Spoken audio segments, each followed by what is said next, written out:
Sargiana Woodsky, and I'm the new chair of the Bismarck Human Relations Committee. For those of you who don't know what we are an organization or a committee appointed by the mayor. And what our big goal is to embrace diversity in the city of Bismarck while ensuring that we are welcoming and we are inclusive to individuals that live here, as well as accessible community as well. This is our fourth Community Conversations event that we've had. We had 3 last year, and this is our first in 2025.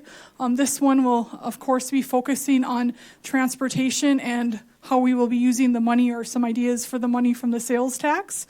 One thing, just as a reminder, as far as on the flyer that you guys got when you came in, and the back of it, there's a QR code. That QR code goes to a survey that you can fill out as far as anything, as far as ideas for the city sales tax or any other comments you have or suggestions. And that is good until May 10th, which is Saturday at 11:59. You can submit different things. First of all, I'd like to thank you all for coming out tonight, especially on this beautiful day. I also want to thank those of you who are on the Human Relations Committee. And in the flyer, you had also gotten it lists all our Human Relations Committee members that we have. But I'm going to welcome up our 2 co-moderators for the evening, Joan Klein and Molly McLean. Hi, everyone, and good evening. And again, thank you so much for coming and joining us. My name is Joan Klein. I am one of the newest members for the Human Relations Committee. And we're going to talk about today about transit. And I'm going to introduce Mike Taylor, and he will talk about the topic and what this means for the city of Bismarck. Thank you, and I want to echo appreciation for everybody that's here this evening, especially with that nice weather and that nice wind as well. So in November of 2024, a group of Bismarck citizens asked the voters of Bismarck, do elderly, disabled, and people of low socioeconomic status deserve to have a means to thrive in our community by having access to public transportation? Nearly 60% answered yes, they do. That's why we're here today. Public transportation was established in Bismarck in April of 1987 after 2 years of work. As costs over time increased, funding was relatively flat. This resulted in service cuts while the city grew substantially, causing shortfalls in revenue and, more importantly, needed services. The voters have helped by providing enough resources to cover shortfalls and look at the state of needed services that go beyond what we have now and grow into the future as we empower people to thrive in the growing community of Bismarck and surrounding area. That brings us to where we are here now. To innovate, grow, and refine to protect the ride for the elderly, disabled, and low socioeconomic status in a manner that is right for Bismarck going into the future. We have panelists that have both social and technical background knowledge to help add content to the answers as we acquire them. And here are some of the members. I'll step to the side so you can see them while I mention their names. Matthew Errico, fixed route rider. Susan Dingle, paratransit rider. Trevor Vanette, paratransit rider. Heather May, City of Bismarck Community Integration Coordinator. Charisse Ronis, Bismarck Public Schools Transitions Coordinator. And I have a little bit more to share with you. All the information will be shared with the Public Transportation Steering Committee. The members of this committee are stakeholders that play a major role in Bismarck and how access to ride to get from point A to point B makes us more connected in a thriving community. Here are the steering committee members: Brian Ritter from Sanford, Michael Olson, Protection and Advocacy, myself, Mike Taylor from the University of Mary, and it calls me a user of transit, which is true. I rode the bus today. Mike Schmitz, Mayor of Bismarck, Dustin Garlow, City and Lyft Uber driver, Trevor Vanette, disabled advocate and public transportation user, Brendan Agel, Chamber EDC, Don Kopp, Downtowners, Jalen Chathams, CHI Medical Center, Ad Hoc, non-voting technical advisors are Deirdre Hughes, Transit, and Kim Ripple, Metropolitan Planning Organization. Thank you.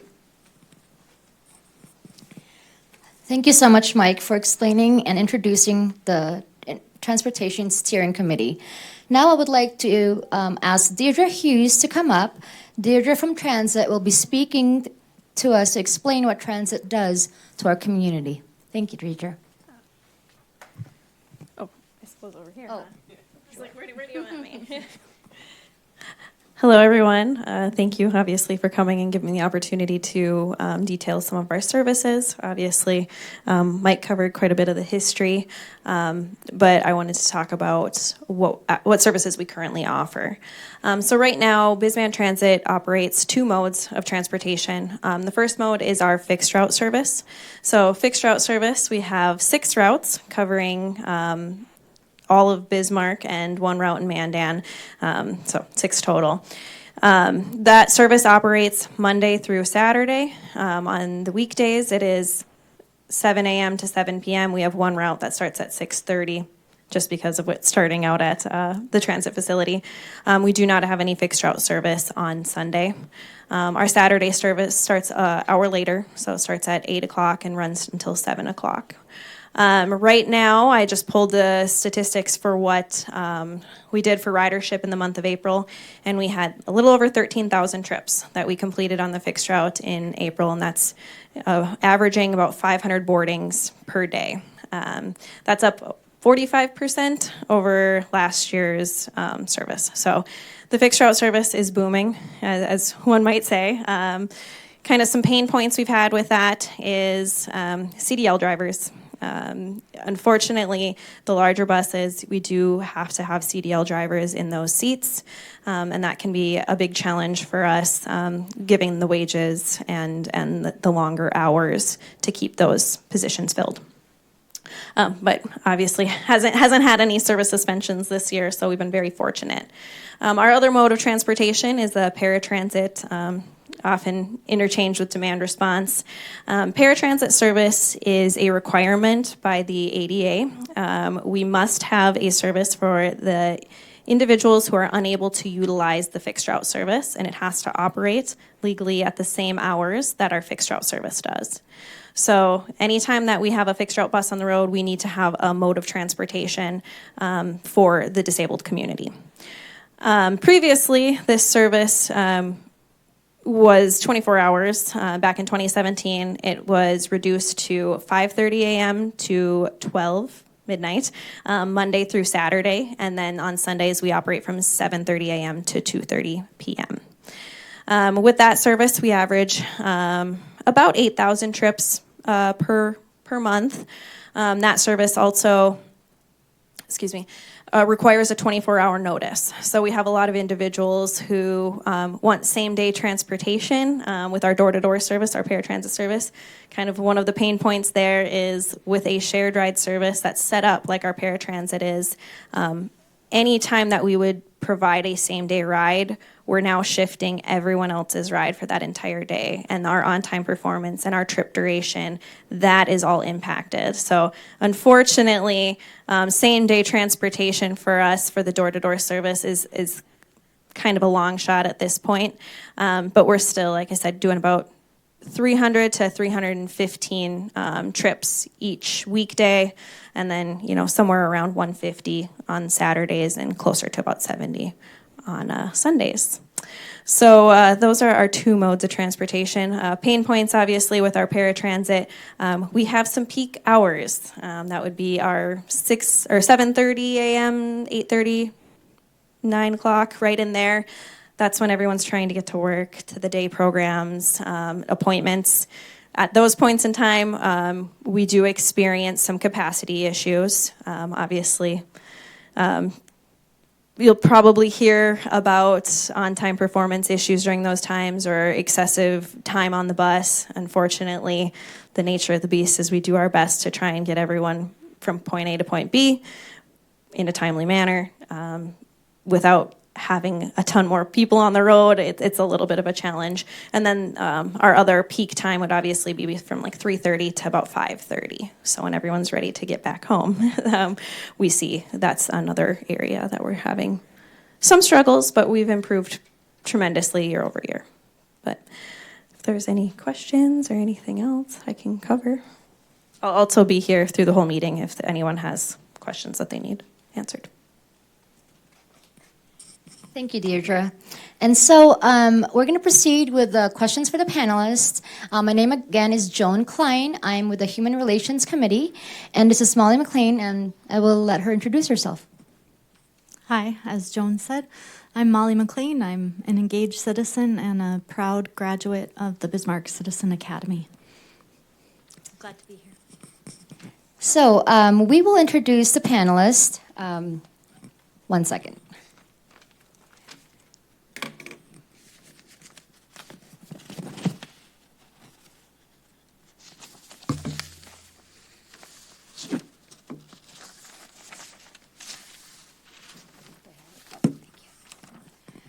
Okay,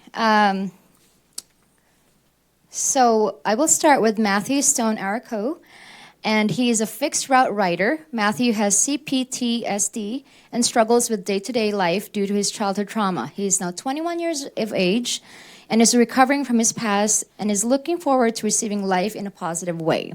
Matthew has come a long way from where he was, homeless and without nothing but a hoodie on his shoulders. He had no identification because of his family did nothing but harmful things to him. He disbanded from them on his own, but has had no sense of freedom since he has been kept in a legal system for most of his life. He had to navigate on his own in the legal system, and it was difficult as he had two names because of his second adopted home. Matthew had anger problems in his past, but has much improved. He lives alone in disability benefits through the state and has experienced semi-peace. He is grateful for the recent support from this community and is working to improve his overall physical, mental, and emotional health. Matthew's dream is to become a photographer entrepreneur, and he is currently taking steps to reach these goals. Matthew uses public transportation to get to his therapy and medical, dental, and vision appointments. And he feels blessed to have the bus to get to these places for free. He's honored to be part of his panel and will share his thoughts on how he thinks about the system and how it can be improved.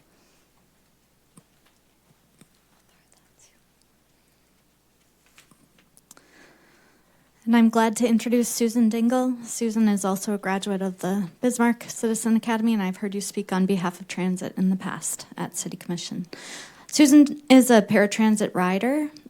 She's lived in Bismarck for 30 years, retired now for about 10 years. Her working career was spent in libraries, archives, offices, and the museum store at the North Dakota Heritage Center.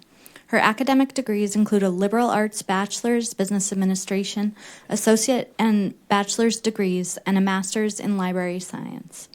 Susan is a passionate citizen advocate for public transportation for all. She's a lifelong pedestrian. She doesn't have a car and doesn't drive, though she has a driver's license for personal identification. She helped gather signatures for the half-cent sales tax initiative, which in part benefits public transportation in Bismarck, and she serves on Community Transportation Input Committee, the Dakota Center for Independent Living Board, and the Osher Lifelong Learning Institute at BSC Curriculum Committee and the Ollie Outreach Committee. Periodically, she volunteers with AARP-ND. She regularly attends meetings of Bis-Man Transit Advisory Board, Bismarck City Commission, Bismarck-Mandan MPO, the Metropolitan Planning Organization, and Technical Advisory Committee, and is a member of the Bike Ped Subcommittee. She's a member of the Toastmasters Club, where she's given several speeches on Bis-Man Transit, the CAT fixed route bus, and the paratransit service, and the benefits of public transportation.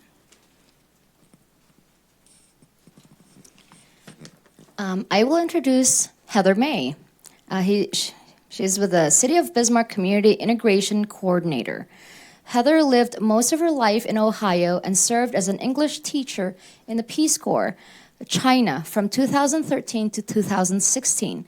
Since moving to Bismarck in 2016, she has taught English at the middle school level in Fort Yates to residents in the GED program, at the state penitentiary, and to adult newcomers at the Bismarck Adult Learning Center.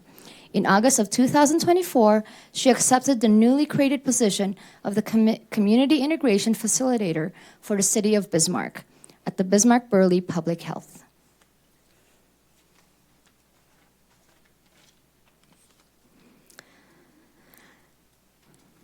And Charisse Ronis, is that how I say your name? Is Bismarck Public Schools Transitions Coordinator. Charisse is the Students in Transition Coordinator for Homeless Liaison for Bismarck Public Schools. She has been in this position for 9 years. She has been a licensed social worker in North Dakota for 25 years. All 25 years of her career have been dedicated to working with at-risk youth and their families. She has worked in multiple positions, including a school social worker on the Standing Rock Reservation, coordinator of the South Central Juvenile Drug Court, in-home caseworker for Burley County Social Services, and a guardian ad litem for youth. And last but not least, Trevor Vanett is a paratransit rider. Trevor serves in the disability community. He advocates for transit and fights for equality for people with disabilities. Trevor serves on the North Dakota State Council of Developmental Disabilities and the Dakota Center for Independent Living. Trevor is a past chair of the Bismarck Human Relations Committee. Thank you all for being here tonight.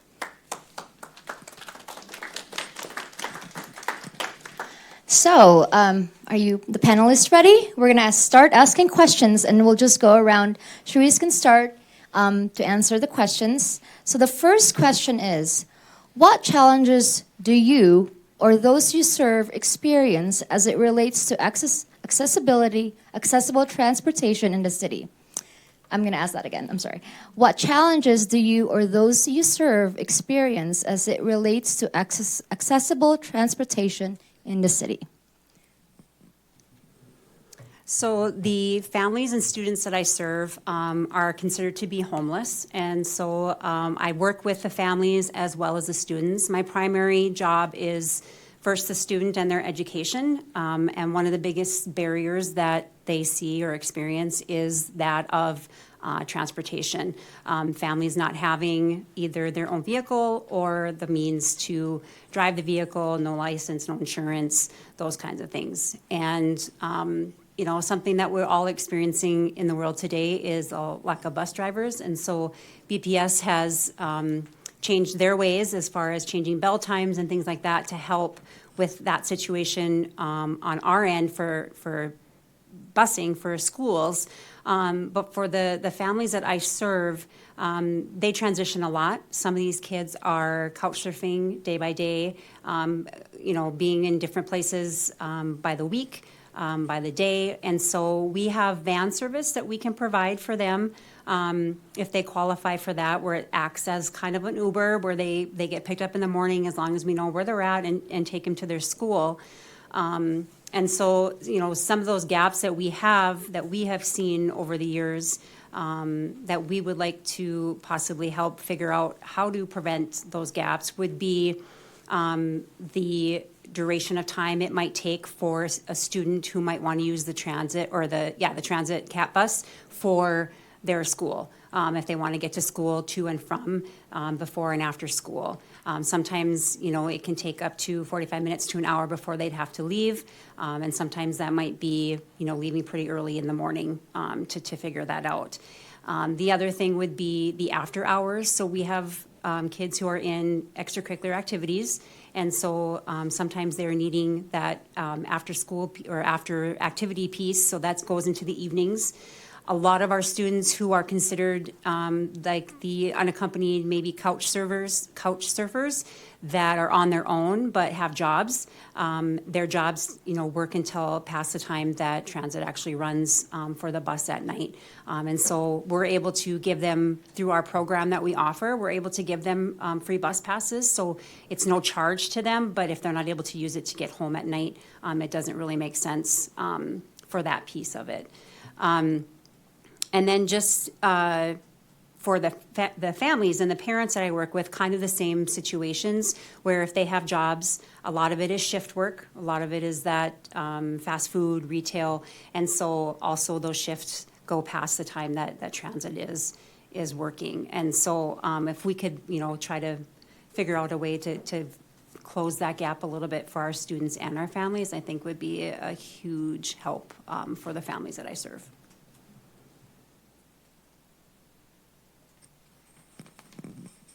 Go ahead, Matthew. What's already on? As you know, I struggle with CPTSD. With that comes with a lot of recovery. I've been homeless. I've gone through a lot. And so I use the bus to go through therapy. I meet with a therapist weekly, which is very important. I am focused on healing from my past and things I've gone through. And I can't have that without transportation. I live alone. I don't have, family. I'm now making friends in the community, which is awesome. And, but they can't always give me a ride to places I need to go. So having transit's been very helpful. And, I think that it needs to continue for people that have need to get to places and get out where they are. I mean, coming from homeless, there's many times, and not just in Bismarck, but in Minnesota as well, that I've even rid the bus to try to get connected with a social worker, a caseworker, to start working on my, to get out of homeless. So, it's huge. Transportation is big.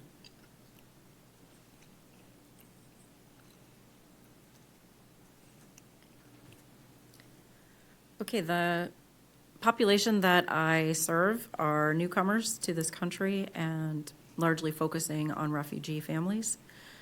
I did some conversations and surveys at the Adult Learning Center in March to see what they thought. I can't represent them without knowing what they think, and I'm here to advocate for them. So there were 55 students over the course of one day who responded to the question, what are some problems you see with transportation in Bismarck? And interestingly, not all the problems identified just had to do with the bus or the transit system. They recognize that elderly, disabled, and lower income families are also pedestrians, bicyclists, users of on-demand transportation, and the bus. The students identified 4 major problem categories, and that included pedestrian safety, cost of transportation overall, too few on-demand ride options, and the bus services. When I started thinking about this problem back in December, I was asked by one newcomer, I'm not sure you're asking the right question. Maybe they don't even want to use the bus. So I did include that question in my survey. Do you use the bus? Do you want to use the bus? If you don't use the bus, why not? So that I could glean some more information. And the students, 33% use the bus routinely, 49% do not because they have their own car or own family car. The remaining 18% typically get rides from family or on-demand services, but all of those 18% they said they would like to use the bus if there weren't problems with the bus. And so then the problems that they broke out, there were 5 main categories: pedestrian safety at stops, that the bus did not always stop for students, and I think that has to do with education. Education and understanding. The bus and bus stop environment, that was largely related to weather. They said one of the challenges is not only walking to the stop in the winter, but standing at a stop that doesn't have a shelter. And then the main concern, over half of them said, was the schedule and the routes. And schedule specifically being the service times. As Sharice said, the service times end before their school finishes, if they're going to the Adult Learning Center in the evening, or service ends before their work shift ends. And then length of wait time. So the time they're waiting there at the stop or the time it just takes to get somewhere, because the buses are on that 1 hour or 2 hour kind of loop.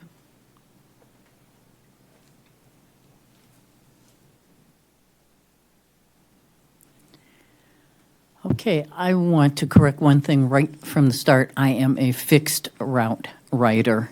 I am registered with paratransit. I don't really use it. I use the fixed route. And mostly I walk, but I also do use the blue, the black, and the orange and red routes, and very occasionally the green. I don't go as much to Mandan, but I am familiar with the bus.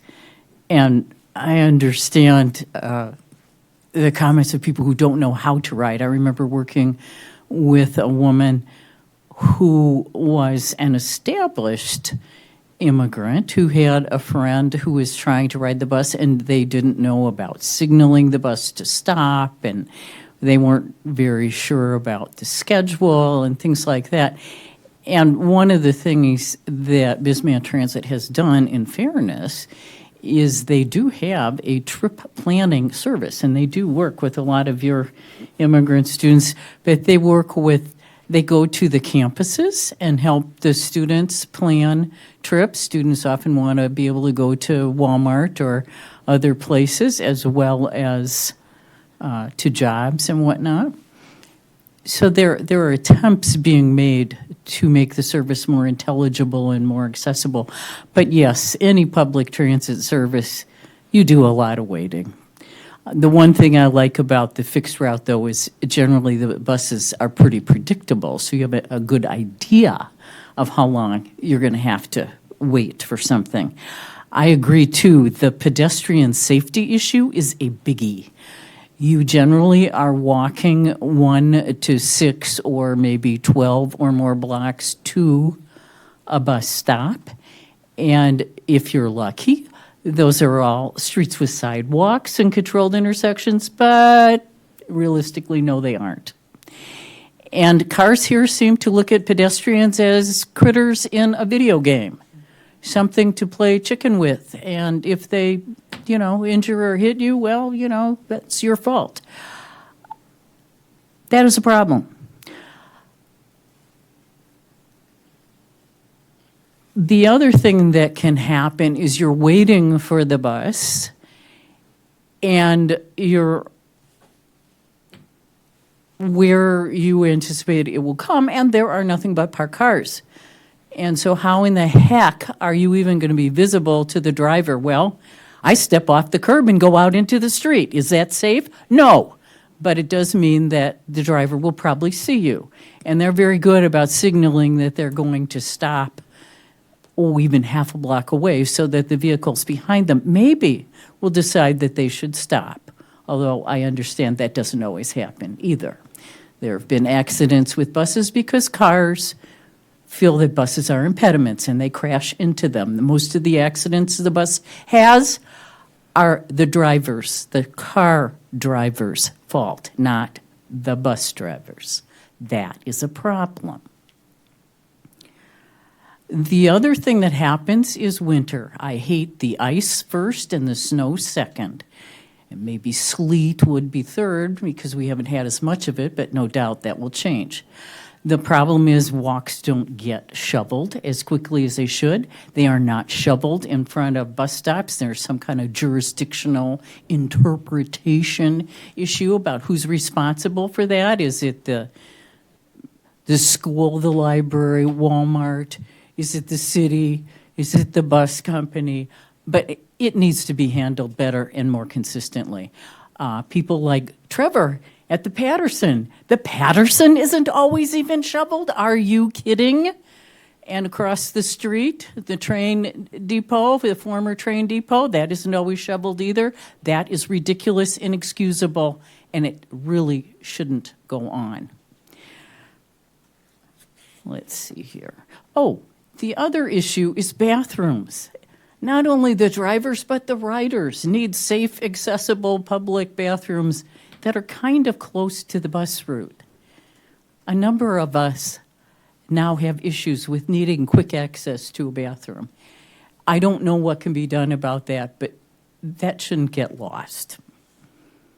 And of course, more hours because of what everybody else has said. If you've got shift work, if you've got a job that ends at night, if you want to go out at night, the bus isn't there when you're done. You've got to find some other way home. And the same for going out to events. And I find myself doing that too. I'm kind of juggling. Well, let's see. I could get there on the bus, but then I've got to be sure that there's going to be somebody there who'd be willing to give me a ride. And it's amazing, all these liberal, good people who don't seem to think that giving people a ride is something that they need or should do. On the other hand, I do have a network, as Matthew was saying, that I usually can depend on to give me rides. And I've been able just to walk up in front of people. Ben would know that too, you know. Can I just ask you for a ride? And usually people are very nice about it. But it would be nice to have that bus at the other end so you didn't have to put yourself out that way. And not all of us are quite that bold. And I must admit, I'm not always that bold either. So I like the bus. I just want it to get better. I want more hours on the bus. And I want more vehicles for paratransit as well. But this is a good service. We need to support it.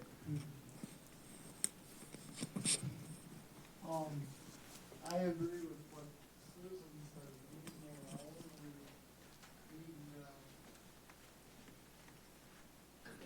We need more hours. We need more stuff. But I want to bring something up.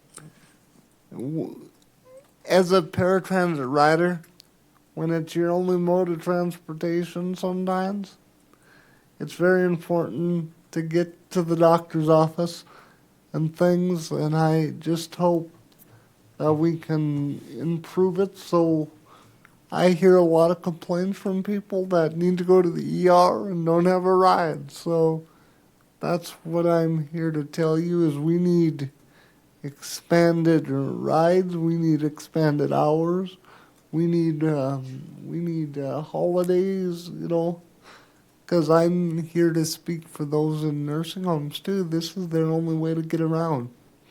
So I really think it's a needed service. Thank you. Well, thank you everyone for the answer. It was very thoughtful for you. And I'm going to pass it to Molly for our next question.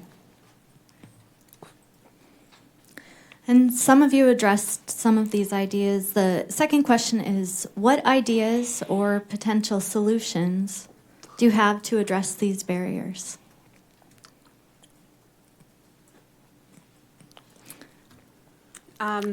So I think some of the things that was mentioned that I maybe didn't mention, but is an issue that I hear from families or even students when I offer a Cat Bus Pass is kind of that stigma of, well, I don't want to ride the bus. 100% of the children that I serve have trauma. And so that could be any kind of trauma that would maybe hinder them from feeling safe on the bus.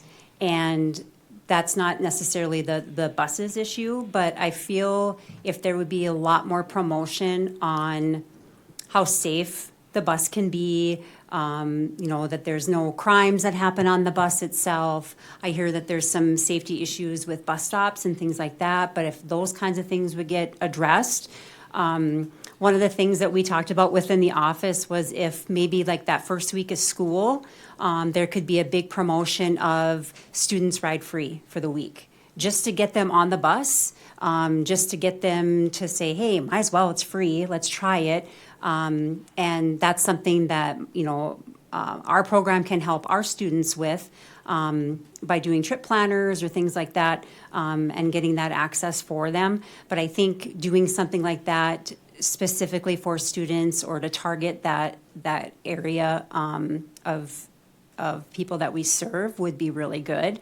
And I think, again, with the whole stigma thing, I know that there's a lot of the safety things that come up, but I mean, even if, I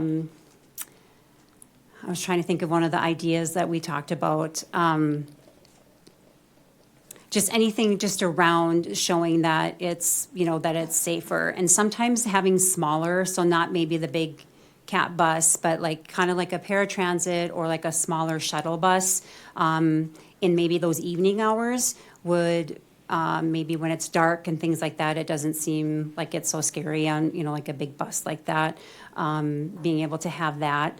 But I just think really promoting that somehow amongst that specific group that we serve for the students would really work out in the benefit of getting more riders at that age level.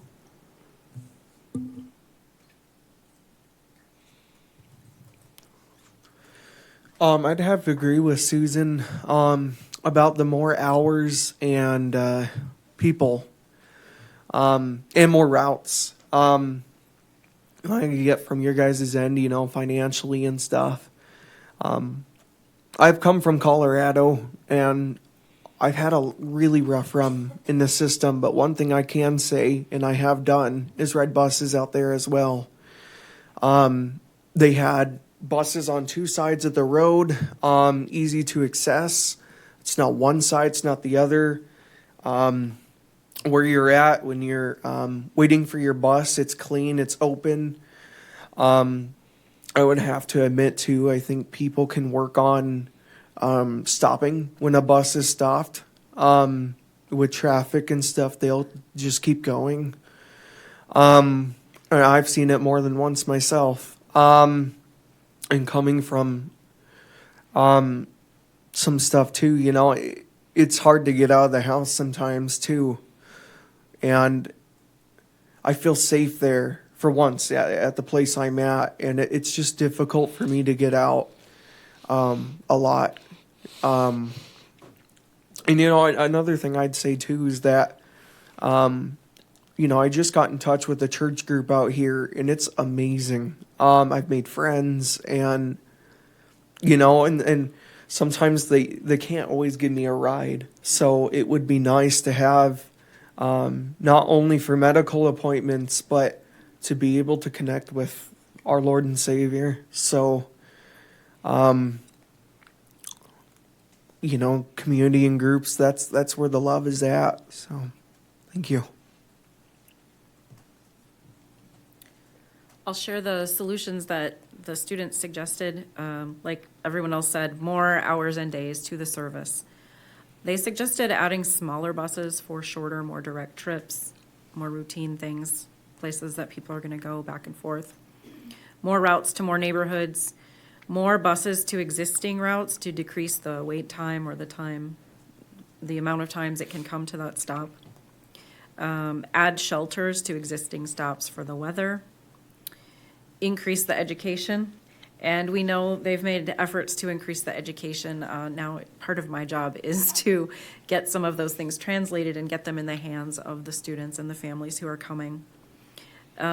Recruit more riders for efficiency so that you do have more ridership using them. For safety, they commented on the length of no parking between stop signs and cars. Is very short here compared to places they've lived, so that they often can't even see stop signs. Mm-hmm. So they suggested making that length of no parking longer and possibly even illuminating stop signs, like with lights around them so that they're more noticeable. And then they suggested that employers could offer stipends for transportation to work so that they're not having to buy bus passes or pay for Uber to get to work.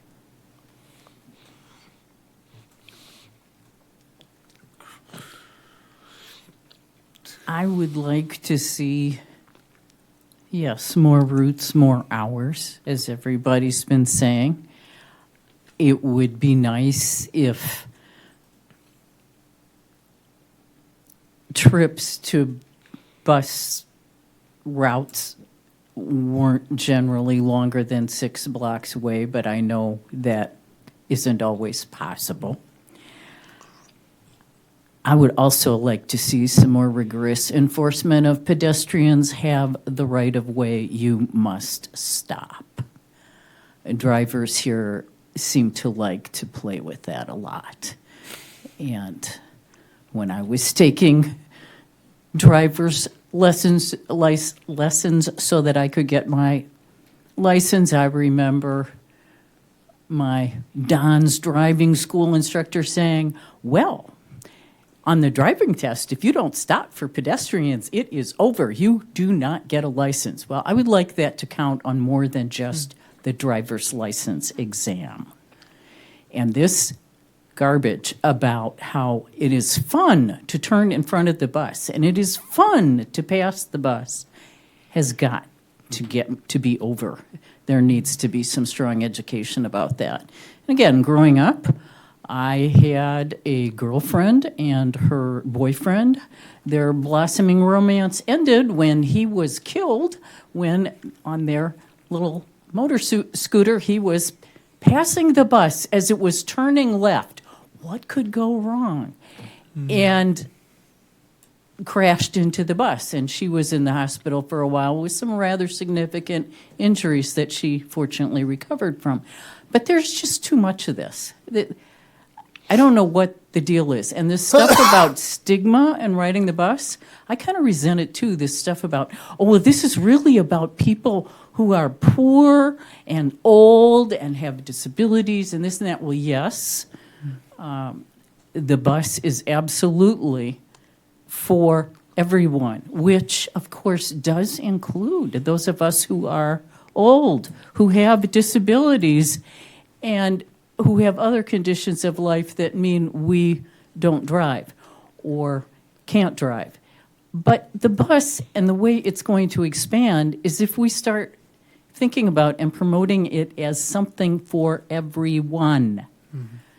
And it is.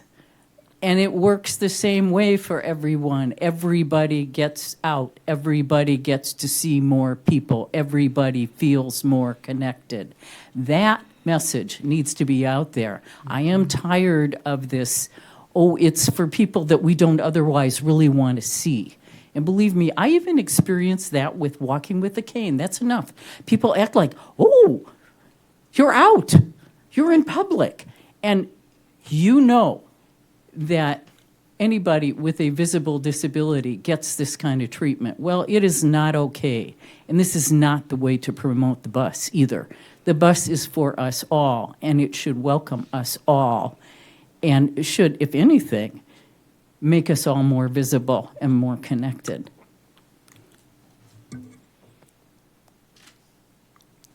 I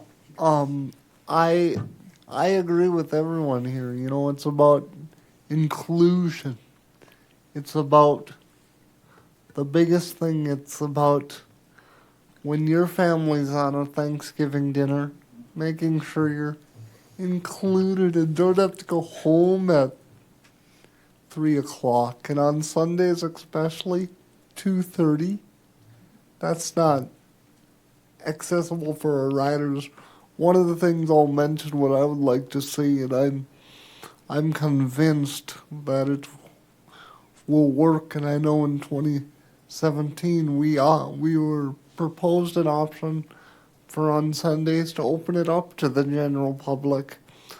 I'm kind of on the fence about it at first because, you know, everyone in the disability community needs to have a right, but I think it is time to try it. See if there is an interest, and if it doesn't work, do a pilot. 6 months. Have some clear guardrails though, so we don't have people in wheelchairs having to sit at home. But maybe it's time for a change, and I think it's time to look at it again.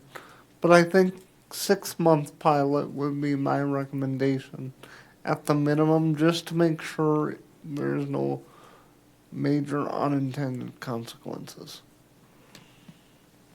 Thank you.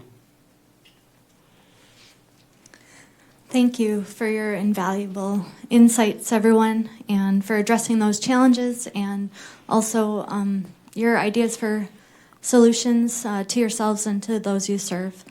Now we'll open up for questions and comments to the audience.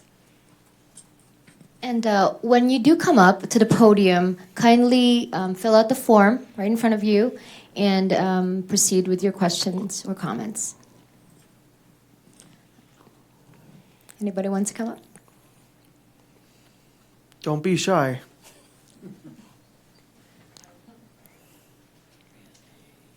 Thank you. And yep, fill out the form, please. Oh, here.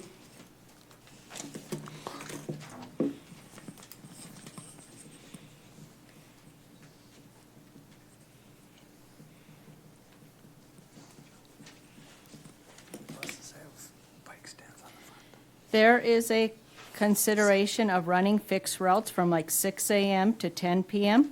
By having that, that will be a big support for me and others who rely on the fixed route CAP bus. The CAP bus is free for paratransit people, whom a lot are on a fixed income. So that will really support them by having more CAT hours, creating work and leisure opportunities. Plus transit, you must call in a day in advance. Not always are you prepared for that with unexpected things that come up. By having longer CAT hours, we have better ways of getting around. It helps. Any questions? Thank you. Does anybody else want to come up? If this mic is better for you. Okay. And kindly introduce yourself as well. Yeah. Can I fill this out? Yes. Okay. Hi. No, I got it. My name is Alyssa Patterson. I am a provider at Sanford, and I can't speak for everyone on this issue, but for those who aren't familiar, the bus, paratransit bus, is $3 per ride. When I became a provider, which is 2 years now, I was paying a friend to drive me to and from work, and I paid her $5 a ride, so $10 a day, which might seem like a lot, but it's something to consider, maybe raising the prices, because I would pay more money to be able to get to work on time.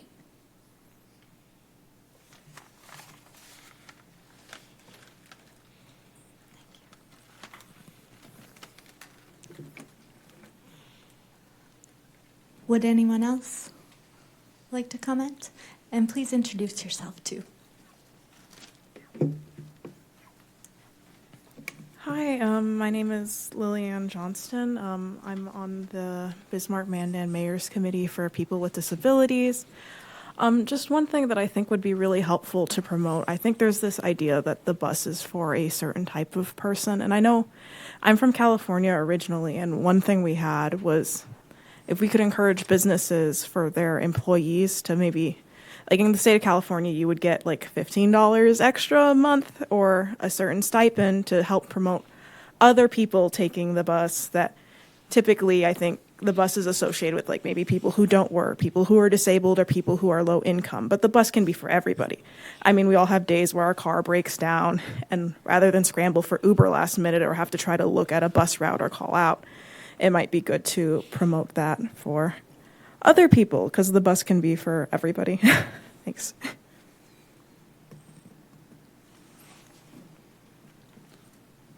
Thank you. Any other questions, comments? We have a couple more questions for the panel. Oh, I'm so sorry. Go ahead. I'm Tia Jorgensen, and I guess this is probably not really a question that any of you guys can answer, but just something I think for everyone here to consider. Our conversation here has heavily relied on the bus and the bus system. We really haven't brought up other options like Lyft, Uber, even the taxi services, the limited options that we have here in our city. So I just kind of encourage other people when we're thinking about public transportation that we kind of think outside the box a little bit as well.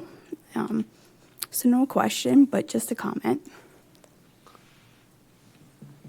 I got one comment. Have you taken the taxi here? Do you know how much it costs? A lot of money. Yes, and I was extremely surprised for my probably 7-minute ride to the airport. Oh, well, that's $40. It was $40. Yes. And I have never, that's what I pay in large cities. So just considering other options, for people, because $40, especially when you were not expecting that. It's a lot of money. It's not a fun surprise at 4 a.m. So yes, I agree 100%. Okay. And at the Transportation Committee, we heard a little bit about Uber prices. Well, they were remarkably similar to BTS prices, $20 in town and maybe $40 to the airport. These out-of-the-box solutions are not cheap ones. And again, I 100% agree. But the steering committee who is here and listening, there are cities, and again, I don't think they're comparable to Bismarck, which makes things challenging to look at. But there are cities and employers who will pay a stipend. I heard that recommendation. Or they actually partner with Uber or Lyft, whether it's the county, the city, an organization will actually pay a portion of it, and then Lyft and Uber reduce their costs, which maybe allows for the rider to pay $2. So just probably not as realistic suggestions right now for our city, but there are things happening across the country that do reduce those the price barrier. And if I could just add one comment, I think we need to look at that, especially on the holidays and the emergency medical rides. We gotta find a way for people, if they need to get somewhere on the holiday, even to the emergency room. Those are and walk-in. Those are 2 same-day things. I think the city needs to look at something like what Tia said, something where maybe it's a $5 voucher, maybe it's only $5 for the rider, but it's more affordable for the rider. Because I do like having our current system where our drivers can have holidays off too. And if we're providing only 40 rides on a holiday, why can't we just give vouchers? Then people can just custom make their arrangements. They don't have to have a set time. Just call when you're done. And we would have to have like 1 voucher per holiday and all that, but that's something I think that needs to be looked at. I like, too, the idea that you were suggesting of partnerships. I think we definitely need to explore that more. That could be very fruitful. I think that's an excellent thing for us to all think about and try to work on.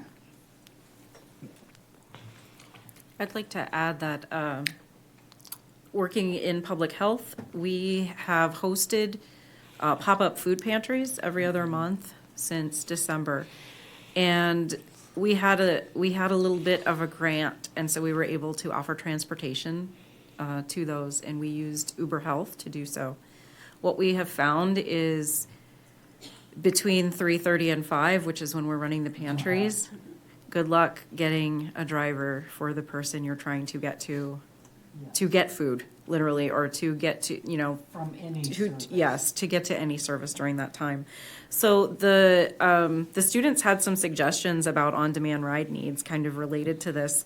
They suggested encouraging more Uber drivers through those types of partnerships you mentioned, helping Uber drivers convert their cars for wheelchairs and to be more of a paratransit option, transportation for medical appointments.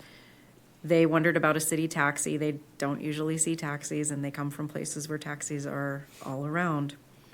They suggested some type of system where you would have cars for people who don't have cars to borrow and use at a cost, but at a lesser cost than renting a car. And then having vans for 8 to 12 people that you could order via an app.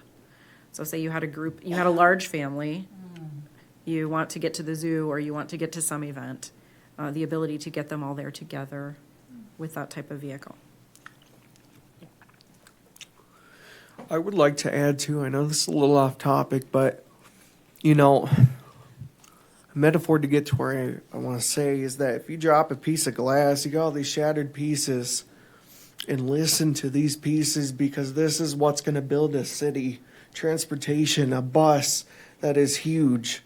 And so paying attention to these little things can make a huge, huge difference. I used to clean at group homes and foster homes as a chore, daily routine.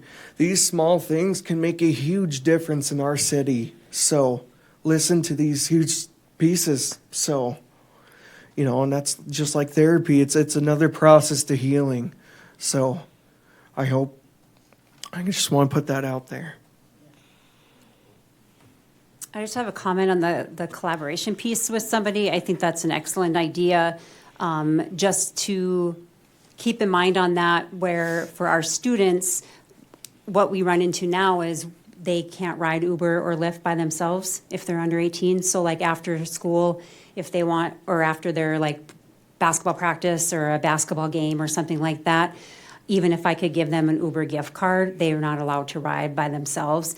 Now, has it happened? Yes, but we never know which Uber driver is going to let it happen, and so we can never prepare for that. So if there is a collaboration, if the same guidelines could occur as far as, you know, students at a certain age can ride still without a parent would be much appreciated.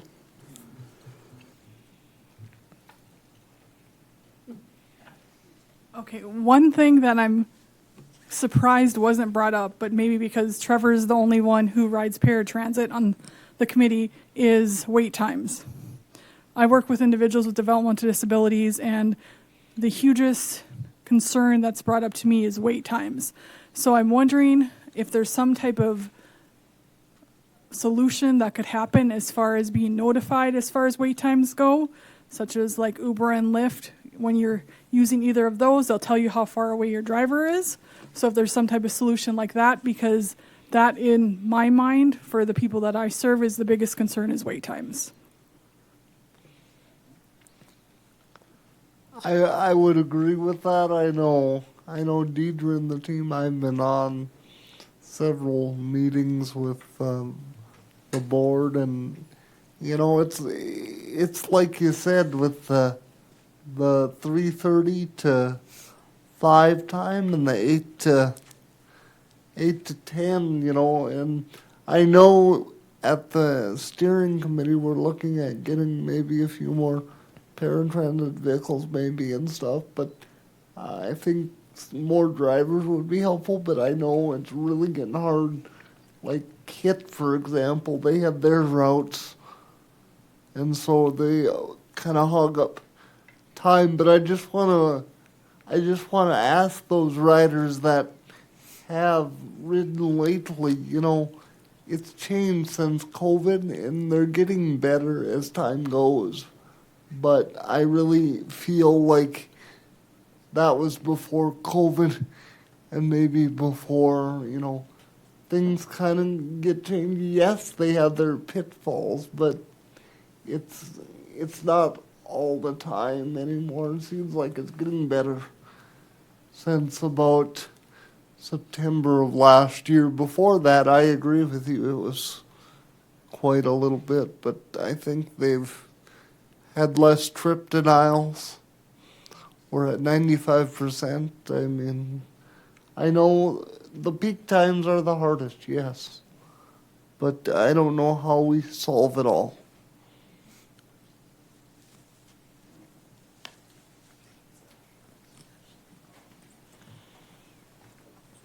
Just speaking to the wait times a little bit, it has gotten significantly better. I would agree with Trevor on that. It used to be they gave you a 30-minute window, and if you weren't there waiting in that 30 minutes, the bus would wait for 5 minutes, and if you weren't outside, it left you. And now you receive a text a few minutes before it shows up so that you're more prepared to go. I think that we do have a ways to go. It would be nice if there would be some kind of app that showed you where it was, but I understand that that can happen because of like HIPAA reasons, so they can't share where they are exactly. But that'd be something like that would be nice.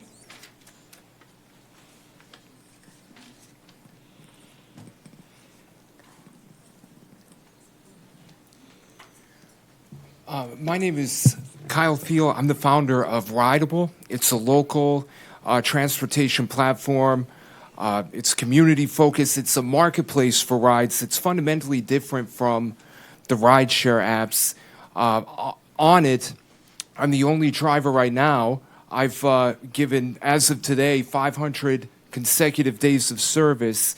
And the difference is it's meant to be a zero commission model for drivers.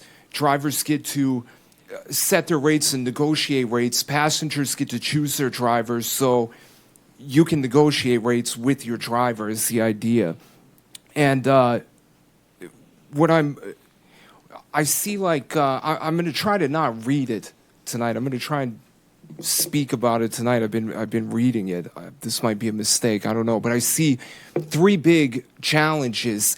And the big one is insurance. One of the biggest ones is insurance. There are providers out there that are ready to step up to the plate. And this is what I think we need the public or the private sector to step up and provide more of these services. It's really difficult with the cost of commercial insurance, especially when you get into ADA accessible vehicles. The cost is through the roof. And so maybe the city could provide like an insurance and reliability fund that would cover that cost of insurance for the private sector, and also background checks and things like that. And that's something that that our platform could help with. That could help with the background checks to make sure that we've got vetted drivers on there and that they're all insured. The other big issue is, again, that everybody talked about, the affordability of it. I mean, yeah, you can't be paying that much for a ride, especially every day when you're relying on it every day. So the voucher program makes sense, but then what about the accountability?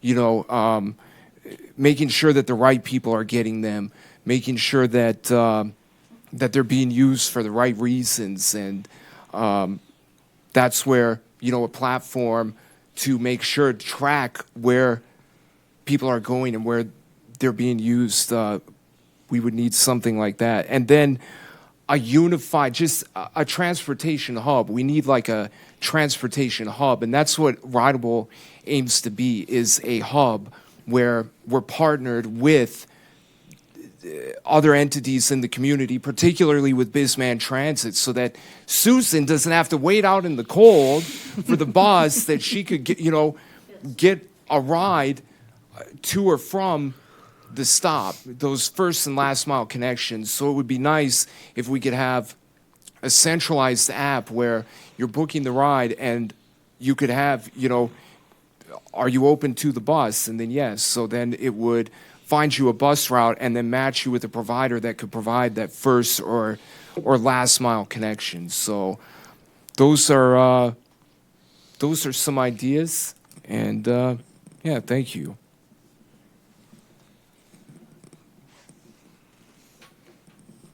I want to say something too, is that, you know, I participate in West Central Human Services, and they hooked me up with a free bus pass, and you have no idea how good that is, you know. So I wouldn't be able to do any of my appointments without them. So you know, the value of having something like that is incredible.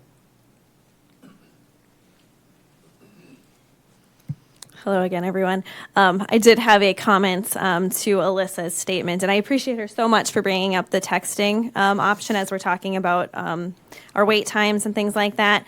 Liking to see some sort of app where people could see when their trip is coming. We do have that, actually, and it's something we've tried promoting. Unfortunately, as she did say, can't always show the trip from beginning to end due to HIPAA and not being able to know where that individual right before them was dropped off. But through the EcoLane app, that's our dispatching service, we do have a window when that person right before you is dropped off before your pickup. It will turn on and start showing you a real-time tracking of the bus coming. Through that app also, you can look at your future reservations.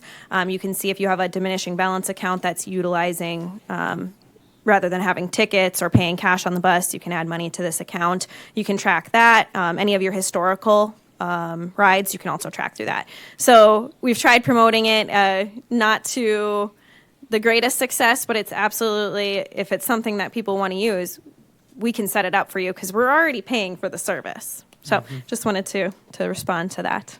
Thank you. The app definitely has been useful. I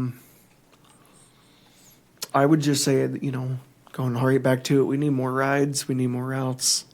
It takes almost an hour to get where you need to go on most of the routes, which is a time consumer. Not all of us has all day either, so yeah.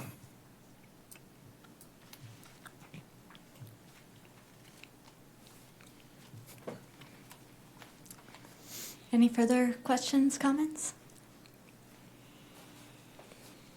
I think we have enough time for one more. Yep, the last one. Okay. We'll ask one more question to you all. How would more accessible transportation options impact your feelings of safety and a sense of belonging in the city of Bismarck?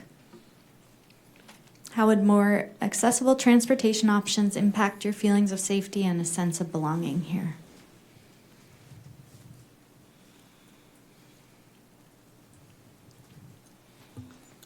Well, I would have to speak for the families that I work with, but I definitely know for our parents and our students coming to think about it, being connected to be able to do more activities within the community, go to church. Be a part of church groups, be a part of, even like the Lego groups after school, or that they meet every Wednesday night at such and such. I know there's Carrie's kids. She has kids groups at night in the evenings that I know transportation is an issue for. And so just being able to be connected and find your own interests and with your own peers for our students obviously makes their educational experience much better. And then for our families, hearing some of the people that do take the transit and paratransit, just that connectivity within the community of, other riders that maybe you get to talk to when you're on the bus and get to know, or even going to, we have a lot of parents in recovery that we work with, and so they make comments about not being able to get to an AA group or an NA group or some sort of support group in the evenings because of transportation. So having that support in their recovery would be amazing. But I think these guys can speak better to what their experiences are. But I feel like that would be something that the parents and students that I serve would really appreciate and gain a lot from. Could you repeat the question one more time? Sorry. You betcha. Thank you. How would more accessible transportation options impact your feelings of safety and sense of belonging here in the city of Bismarck?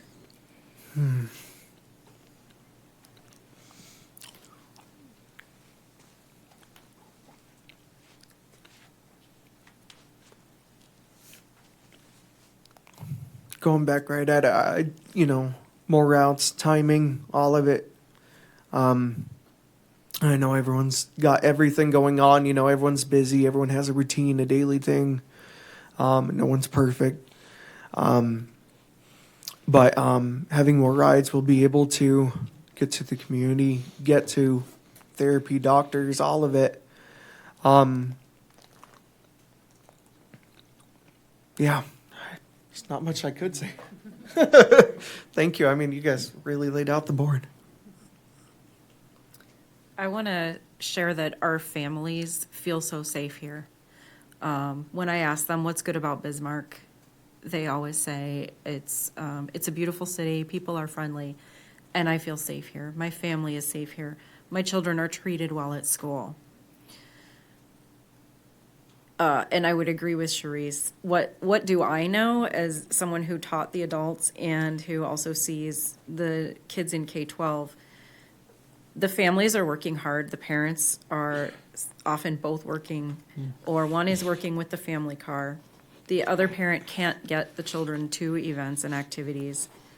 The children are not participating in as many sports, as many after-school activities. They're not getting to events. They're maybe not getting to the libraries where we have those connection places. And I am concerned for them. I used to work at the prison as well, and I see what happens with youth at risk who aren't integrating into their communities, how isolated they become, how they might be connected with someone who they don't know isn't a safe person, and they end up doing things that they might not even know they shouldn't be doing.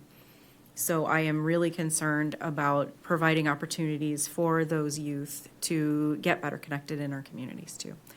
Transportation would be a big help. Amen, sister. Transportation is key to most things going on around us, and it is amazing. Medicaid doesn't want to cover it. Medicare may not cover it. The hospital may decide not to reimburse, even though they gave somebody a voucher. There's too much of this kind of garbage. And how do you live in the community? You can't always do things from home. You need to be able to get out, and that means transportation that you can afford that is safe. And I agree. I feel Bismarck and the transportation is safe. There have been disruptive people on buses I've been on, and between the driver and other passengers, they generally take care of things, kind of get the person to settle down, and things don't go nuts. That's pretty decent, and it doesn't happen very often. Transportation is key. Yes, we need more hours, more vehicles, more drivers, and people need to know that this is something they can use and depend on. And this idea about having it into the evening hours so people can go and come, wow, that is huge. We need that. I agree with what Susan said, and I'll just say, if you don't have transportation, like Heather May said over there, we don't have enough services. I sit on the human service budget. For the past 4 months as an advocate, we're spending $6 million on a human service budget, and it touches everybody's lives. And transportation, they forget about us. They don't care if they have a ride. And I deal with the reentry stuff. And, it's a broken system. And so what we need for, just like Susan said, we got to provide for these people, and they need rides to the hospital for their behavioral health clinic visit. We need to get them there, because if you don't get them there, you're not going to save the state money. They're going to go to the state hospital, and they're over capacity already. So it's just, we need to work with the community to get the best transportation, because it is a barrier. Thank you. Trevor made me think of something else. There's a only partly hidden issue here that comes up, and anybody who rides some of the ride services hears about this. Medical transportation. That is a key part of the service that the taxi and the ride services supply, and it even is part of the bus. I've heard about people going to dialysis appointments on the bus. And certainly if you have a routine medical appointment, my gosh, if you could take the bus to it, that's great. But that is an issue I suspect we will still need to be addressing, and we basically need another mechanism, another discussion, another bunch of solutions. But that one is going to get to be even bigger than it already is now. And it is going to be the elephant in the room that is making lots of trumpeting sounds and maybe lots of poop to clean up, because it's going to be a lot more visible. We have to think about medical transportation and be responsible about it.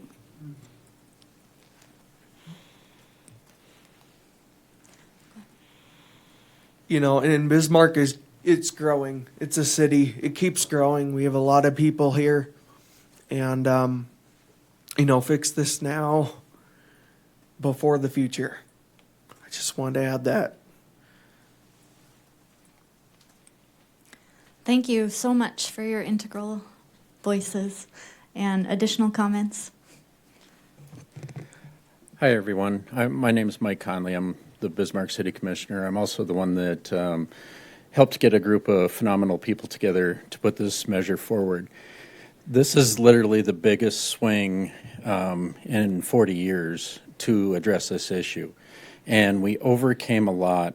Part of what you said, Susan, as far as the how the wording was on the measure, a lot of that is because all of the things to overcome and the perceptions out there, it's a lot. So it's a start. It's how we take the bigger swing, create the space, and then help build the wall of belief, because the needs, just like I appreciate all of you for sharing, is the needs are more numerous than people know. And how does it make us a better community? So this is a process. It's a stepping stone as we grow into that space, but we have to be a good steward to it. So everybody, I appreciate you all coming out and that, so we can keep the conversation growing, because as we build those relationships over time, it becomes more dynamic and more special. So it creates the flexibility in the system we need for whether it's transit ideas or other things, because it's a lot of mileage in the MPO when we're talking Mandan, Lincoln, University of Mary, and whatnot. And then I went to an AARP meeting, and just when you talk about times in transit, 58% of people, their evictions are related to the amount of time they spend on a bus. But it's a struggle that multiple communities are dealing with.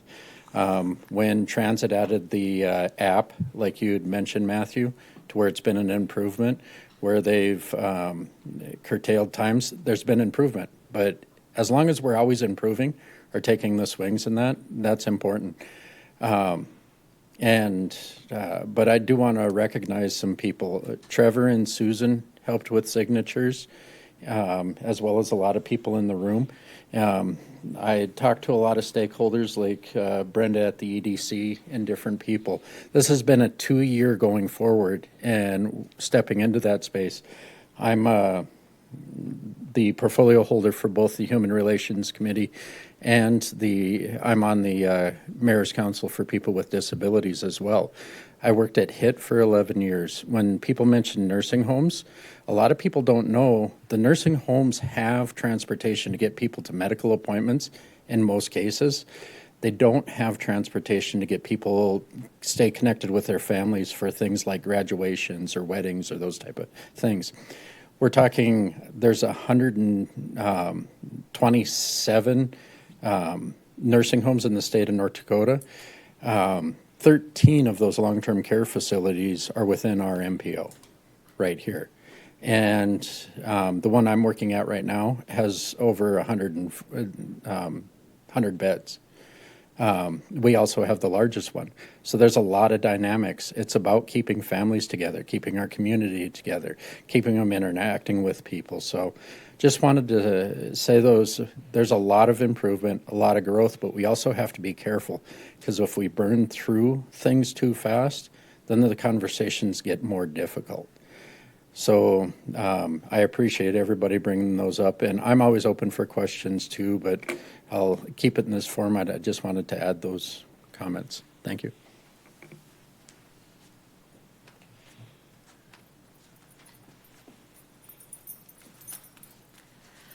Good evening. My name is Chelsea Flory. I am the zone director for your Burley County Social Services. Our human service zone is what we're referred to now. And so I serve the county of Burley County, but majority of my citizens are here in Bismarck. So for reference, I serve the child welfare population that we're involved with as well as economic assistance. So this topic for me, I feel very fortunate that to live in the city of Bismarck. So I would say thank you for that. When I look at statewide, a lot of areas don't have any public transportation. So when we work statewide, there's a lot of conversations that, again, I feel fortunate to have what we have. So thank you to the city of Bismarck for that, and then being open to how do we continue to improve this. What motivated me to get up and say something was the last question about how would this, I think it was, increase value to your life, or how would this help you? And so when I put that into the lens of those that I serve, I specifically think about my child welfare families. They spend a lot of time stressing about how they're going to make ends meet. How are they not going to be judged by a system because they can't do that? Things that we take for granted every day. A lot of the families I serve are not bad people. They're people who are in really tough situations, and they're forced to make choices on how to take care of their family. You prioritize having a job so you can put the food on the table, but then kids might not get to school because you have to start your shift early. And then we get involved because the kids aren't getting to school. So again, a lot of them want to solve the problem, but it can become the stigma around it. And there's things that they don't have, again, that we all take for granted. You can all think about that time it's 9 o'clock at night and your child starts getting sick, and you can just run to Walmart and get the medicine to take care of them. Not even saying take them into the hospital, but just go get what they need. You can all think about the time that your kids tell you at 8 o'clock at night they have to bring snack tomorrow, or it's a project that's due, and you can just respond and do that. And so when families don't have that, those extended hours, it does, what I would say, limit their ability to just be human and just be normal and their dignity. So again, what motivated me is just to advocate on behalf of those that I serve. I could go on about my advocacy for individuals with disabilities and the wait time. Trevor, hearing you say that you on Thanksgiving have to be home at a certain time, that is, I have not put myself in that situation to think about that. But I just think, again, I just appreciate that Bismarck is having this conversation. And I am very grateful when I sit around my table with my directors from across the state in very rural or poverty areas that I do have what I have for my clients. But I do appreciate that we're having the conversation on how Bismarck can continue to expand that and be what I would consider the best city. So thank you.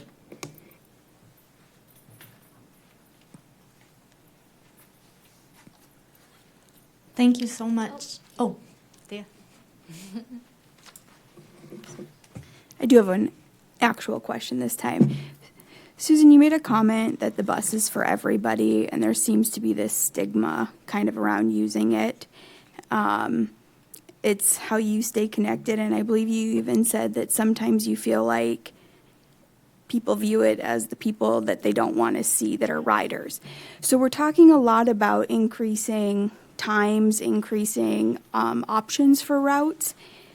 How would you guys then suggest we reduce that stigma so that the ridership then can match the routes and fiscally, help out with the increased costs then? The most obvious thing in the world is have more people ride the darn bus for more walks of life. That's real easy. It's what goes on everywhere else, and it needs to happen here now, period. And going back to, I don't hear your name, sorry. Sharice, and what she was saying too is that, these trials, like a week trial like that can be valid too. So, getting people comfortable with the bus, can make a difference as well. Yeah.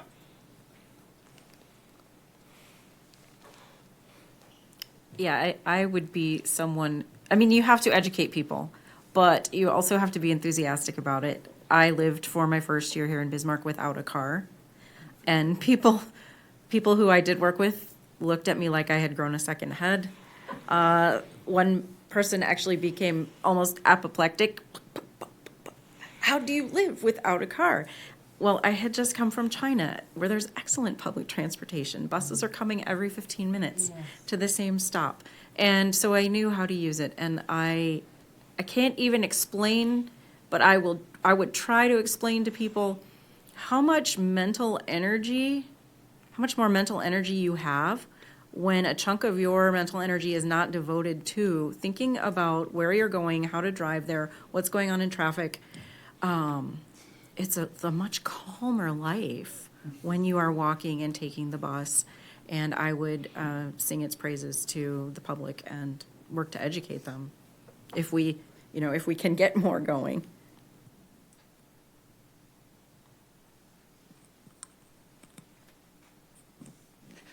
I'm just going to do a quick plug because we have a few more minutes about the Bismarck Human Relations Committee and some of the things that we're doing. First of all, I'd like to thank Commissioner Connolly and Commissioner Risch is here, as well as City Administrator Jason Tomanik. Oh, and Mayor Mike Schmitz is here as well. And a huge thank you to the city staff. They're so supportive of our committee. We're probably a lot some of the time because we really want to do good in our community. So thank all of them for putting up with us. As I said before, you guys may not know this, but this is our 4th community conversation. And as you came in, there is a feedback form, and we'd be so thankful if you'd fill that out because 3 of these community conversations, the way we chose the topic was because of feedback. So if you would just quick fill this out and then just leave it on the back table. We will take those submissions. We do plan on having one in the next few months. We try to do 1 a quarter. And then again on the back, if you want to fill out the survey that is, and share this with others, but the survey is only going to be open till Saturday at 11:59. We already have some submissions, and the submissions to the survey will be shared with the Transportation Steering Committee as well as the Human Relations Committee. The last thing I want to really push home is another thing that we're doing right now, and it's called the Humanitarian Award. Each year, the Bismarck Human Relations Committee gives a Humanitarian Year of the Year award. Last year, Michael Olson, who is here, was the individual who won, and then Sanford, and Gabby's here from Sanford, was the business that won. So we have 3 awards this year that we will be giving out. One is for a business or nonprofit or an organization in the community. Basically, it just has to be in Bismarck. The second one is an adult. And again, they have to be in Bismarck. And we've added a new one this year, and that it's a youth. So those are the 3 things. You can nominate someone for each of them, but you have until May 15th at 11:59 to nominate. And the nomination forms are on the City of Bismarck's website, as well as they're shared on our Facebook page as well. So I just want to thank everybody for coming out, and I just want to especially thank the panelists for giving their time tonight to do this, and thank you to Dakota Media Access. This is actually our first community conversations that is taped and available after the fact, but thank you all for coming. Do you have something? Yeah. good as platform as any. A lot of things have been spoken about tonight. I took excellent notes on all of this, so I appreciate everyone's feedback. We do use the feedback when we're doing service planning at Bis-Man Transit. But one thing that I would love to be a takeaway from this is if something happens that you don't feel is right with transit, or you feel like you have better ideas for how things can be done, we are always soliciting input. So I know that the committee is obviously seeking input, through, I think you said tomorrow, but we are always looking for input or, complaints. If you spent over an hour on the bus, let us know. We look into it. Every single complaint is responded to, unless you say you don't want it, within 24 hours. We'll pull footage. We'll pull where the bus was. We'll pull exactly what happened. We also do have the Citizen Transportation Input Committee. They meet monthly and discuss items that are pertinent to the Bis-Man Transit Board. So as we talk about service expansion, possibility of fare increases, whatever it might be, they're meeting and providing input to our board of directors. If anyone is interested in that, I do have, I think, 6 openings for that. It's a 1-year term where you can step down at any time. But just a shameless plug, we always welcome the feedback. And I do appreciate everyone coming and giving feedback today. Thank you, Deirdre. And let's give a thank you to the Human Relations Committee for hosting these community conversations. Thanks to you all for your time, and thanks to the panel for your important voices, experiences, and sharing your perspectives. And Mayor Schmitz would like to say a few things. And I won't keep you here long, but first off, the City Commission, there's 3 of us here, we're listening. And we ultimately will be the ones that will take the information that comes from the the Transportation Steering Committee to look at what we can do. This is a new opportunity, as Commissioner Conley had mentioned, and we have an opportunity to really enhance our community in a way that I don't think we could have ever imagined before, because we probably don't have some of the handcuffs that may come with some federal money that transit has operated on. And so we'll be looking for that. I thank everyone for being here tonight. I really thank you folks for being on the panel and the HRC for putting this on. And I support your continued community conversations because I think great things have come from it. If people have thoughts or share this with your friends and neighbors, please send in information to the city as to what you think could be an enhancement to public transportation, or transportation available to the public might be a better way to put it. And can't tell you we're going to be able to solve it. And as Commissioner Conley said, we're not going to spend all the money right away because we know there's going to be some probable changes that have to come after the first or second go-around of what we can accomplish. But I believe the Commission will think outside the box once we have the information, which is a welcoming event. So thank you again for coming tonight. It's been a pleasure listening to you all.